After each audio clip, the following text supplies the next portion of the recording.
পরিষ্কার করতে। আর এখন থেকে ভেবেছি যে জিমিকে আর খাটের পরে নেব না, কারণ জিমির অতিরিক্ত লোম উঠছে। কেন যে এত লোম উঠছে আমি বুঝতে পারছি না, অস্বাভাবিক লোম উঠছে। এতদিন আমাদের বাড়িতে এসছে, কিন্তু এই মাসটায় ওকে যেন প্রথম দেখছি যে এই মাস ভোর পুরো এরকমভাবে লোম উঠছে। তো আমি এক দাদার কাছে শুনেছিলাম, সে বললো সিজন অনুযায়ী নাকি এরকম ওদের গা থেকে লোম পড়ে যায়। তো এত পরিমাণে লোম উঠছে যে ওকে আজকে আর খাটেই শোয়াবো না, নিচে সুন্দর করে বিছানা করে দেবো রাত্রেবেলা।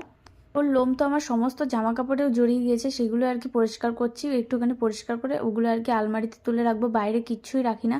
কারণ মাঝে মধ্যে ইঁদুরে এতটা পরিমাণে জামা কাপড়ের সাথে উৎপাত করে না, আর বলে বোঝানোর মতো না। তাই আমার সমস্ত ভালো থেকে খারাপ সব কিছুই আমি সব সময় আলমারির মধ্যে রাখি।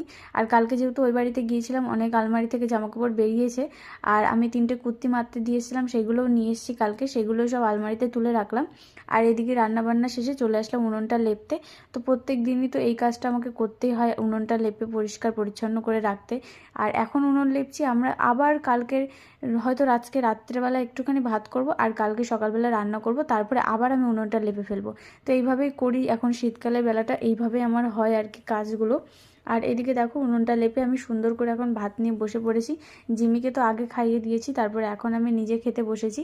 তো কালকে রাত্রেবেলা না সয়াবিনের তরকারি ছিল, সেই সয়াবিন তরকারি দিয়ে আর মাংস ঝোল ছিল, সেইগুলো আর কি সব মিক্সড করে গরম করে নিয়েছি, সেটা দিয়ে সকালবেলা এখন ব্রেকফাস্ট করে নিলাম। আর তোমরা কী দিয়ে সকালবেলা ব্রেকফাস্ট করেছো আমাকে কিন্তু অবশ্যই কমেন্টে জানিও। তার